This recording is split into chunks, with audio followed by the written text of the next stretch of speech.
We're talking about the Church of Jesus Christ this week, and yesterday we looked at the church as a house, a building. Today we're looking at it as a garden. Do stay with me. Thank you for joining me this morning. We're looking at different analogies of the Church of Jesus Christ. Yesterday we shared from Ephesians chapter 2 about a building that the Holy Spirit is building up, of which you and I can be part. Today we look at a totally different analogy. We go out into the garden and we see a vine growing. Let me read to you from John chapter 15 and the opening verses. Jesus says, "I am the true vine, and my Father is the gardener." Verse 4, "Remain in me, and I will remain in you. No branch can bear fruit by itself, it must remain in the vine. Neither can you bear fruit unless you remain in me. I am the vine, you're the branches. If a man remains in me and I in him, he will bear much fruit. Apart from me, you can do nothing." Now, what is Jesus saying to us? What picture is he drawing for us? Well, I had in my church in England a professional gardener, and he helped me on this quite a bit. In fact, he helped me a number of ways. One way he helped me was he was always a challenge, because whenever he came into a Bible study or church, he always tended to fall asleep. He had been in the fresh air all day, and suddenly he found himself inside, and if things weren't bright and with it, he was gone. But he taught us more than that. When we talked about John 15, he himself tended a vine. And he said the more he studied this parable, the more amazing it was. For there's the main stem of the vine, and off the stem come the different branches, and on the branches come the fruit. Now that's the picture of Jesus Christ. Let's think about this for a moment. We find in verse 5, and I read it to you rather carefully, that Jesus says, "I am the vine and you're the branches." So he's the main stem, and each one of us is grafted into Jesus Christ. "If a man remains in me and I in him, he will bear much fruit. Apart from me, you can do nothing." So we've got to abide in Jesus. So first of all, notice the purpose of the branches for the vine. Each branch has its own place in the vine. So you don't need to be concerned about the place of any other Christian believer. You have your place, they have their place, and each one of us is grafted into Jesus Christ. That in itself is exciting. The second thing we find is each branch has to receive all her spiritual strength and sustenance from the main vine. I have to receive everything for my life in Jesus Christ from Jesus Christ. What a picture for the church. Everything we are, everything we're to be, has to come from the true vine. Let me ask you, you as an individual Christian believer, your church that you attend, are you receiving all that you need for your work from Jesus Christ? This is the source. And then I find a third thing. Each branch produces fruit for the vine to glorify the vine. We find this in the second part of verse 4. Notice Jesus says to us, "Neither can you bear fruit unless you remain in me." So here we are, bearing fruit, producing fruit, and in it we glorify the vine. But let's move on. There's a second thing here, the wonderful fact of abiding. I've read it to you from verse 5. Jesus says, "Abide in me, and I will abide in you." What does this mean? First of all, it is our privilege to abide in Jesus. Well, you say, how do I abide? I think, first of all, through prayer and Bible reading. Getting to know Jesus Christ as a person and spending your time with him. When you do this because you belong to him, you abide in him. And I think also it needs conscious thought. Day by day, moment by moment, as you have the opportunity, remember that you're abiding in Jesus Christ. What a difference it makes to life. It gives you a tremendous security. It means that at any time you can call on him, which takes me to a further thought. Our privilege is to have Jesus abiding in us. I abide in him and he abides in me. What does that mean? I have his constant presence with me. Wherever Richard goes, whatever Richard's doing, Jesus goes there too.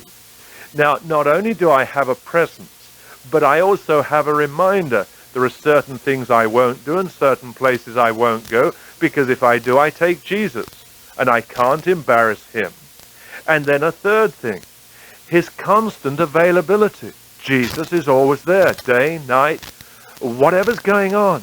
Jesus is always there. What a security that is. Whatever I'm doing, wherever I'm going, whatever I'm involved in, Jesus is part of it, and he wants to be. And then there's a third part to this, his constant power for you and me. Because he dwells in me and I dwell in him, I have the power of Jesus Christ available to me. Not to glorify Richard, but to glorify him. Now, let's go a step further. I find here also that there are useless branches that are cut off. He tells us this in verse 2 and also in verse 6. Let me read you. John 15 verse 2, he says, "The Father cuts off every branch in me that bears no fruit." And then he says in verse 6 again, "If anyone does not remain in me, he's like a branch that's thrown away and withers. Such branches are picked up and thrown into the fire and burned." Who's he talking about? Well, I happen to believe that Jesus was talking to the Jews of his day. Here he came claiming to be the Messiah, claiming to be the Son of God, and if they did not accept that, then they did not abide in Jesus as a Messiah. And a second thought, they could ignore him, they could reject him, but if they did, they would be cut off from the vine. And remember, the vine was one of the pictures of the nation of Israel. So what Jesus was saying is, if you do not abide in me as one of my people, then you will be cut off as an Israelite. The choice was theirs, and what a serious choice it was. But you know, it's equally serious for you and me. We can abide in Jesus Christ, or we can reject Jesus Christ. And even as you listen to my voice, you can be doing exactly that. Yes, it costs us to work with Jesus Christ and live with him, but it's going to cost you far more if you don't. And the choice is yours, and you will only have yourself to blame. There's another area with the vine that I find so vital, and that's our total dependence on the vine. We're the branches, he's the vine, he's the supplier of the strength, he's the supplier of the sustenance that we need for our lives as Christian believers. We find it very clearly stated in John chapter 15 and verse 5. I am the vine, you're the branches. And then the last part. Apart from me, you can do nothing. Apart from me, you can do nothing. Now, let's say straight away, you can do things, you can be busy, and it may be that's just what you are. You are busy in your church at this moment, but you're not working in Jesus. Then, friend, you're simply busy. You're involved in activity. But obviously, Jesus is saying much more than this. And I believe that right here is a key. How often in our church situations do we find people, we find a committee, sometimes a minister, sometimes a priest, terribly busy? That's not difficult. Any of us can be busy in the work of the church. But the point is, they're trying to work without this total dependence on Jesus Christ. That is not biblical, and it will not last, and it will not have any great value. It will simply be busyness, and it'll have a temporal value, and it may help somebody just for a little while, but it is relying on him, leaning on him, abiding in him that gives the eternal value. Now, someone may say, but just a minute, Richard, what you're saying to us is that if I'm truly to be a Christian, and if I'm to be involved in the life with Jesus Christ, then it's not me, it's him. That's right. Well, you say, then I'm going to lose all my personality and identity. No, you're wrong. When you truly abide in Jesus Christ and Jesus abides in you, he's going to produce the beauty of your personality. and he's going to take away the things that soil and spoil you, and he's going to make you what he wants you to be, and you're going to be more valuable than you've ever been, and your work is going to achieve much more because it's going to be of Jesus. So first of all, nothing of value is done by a Christian believer without Jesus Christ. We may work, but it'll only be busyness, because he has said to us, without me you can do nothing. The second part of that is, nothing has eternal value without Jesus Christ. It is only temporal.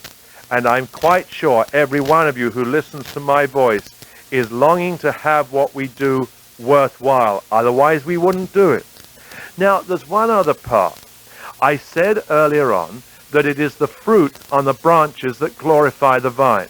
And we can ask the very good question, but what fruit are we talking about? I believe the fruit of the Holy Spirit. We find this described in Galatians 5:22 and 23. Love, joy, peace, patience, kindness, goodness, faithfulness, gentleness, self-control. A list of 9 fruit. Now that fruit is produced on the vine. And if you go over that fruit carefully and analyze it, you know and I know it's not going to be produced in your life and mine unless Jesus Christ does it. We can't do it ourselves, and he never suggested we could. We have to learn to abide in him if we're going to be of any value in this. Now, once I abide in him and he in me, he begins to produce things in Richard that are not Richard. He gives me a love for others that I never had. He gives me a peace in situations when I used to be in chaos. He gives me a patience when I was impatient. And piece by piece, as I surrender to Jesus, he produces his fruit in me. I think this is what the vine's all about. And I think this is what the church is all about. Letting Jesus produce his life in us. And friend, if you and I are trying to do it ourselves, we're trying to do it by ourselves, we simply will not achieve. He never intended us to. He says he's the vine and we're the branches. And without him we can do nothing. No, you won't become a nebulous blob by resting in Jesus, remaining in Jesus, abiding in Jesus. You'll become the most valuable person on the block. Paul puts it like this, and I love it. He says, for me to live is Jesus Christ. Paul says, I'm getting out of the way, and Jesus is living through me. And the more Jesus lived through him, the greater the glow was, and the greater was his achievement for the Lord our God. What about you?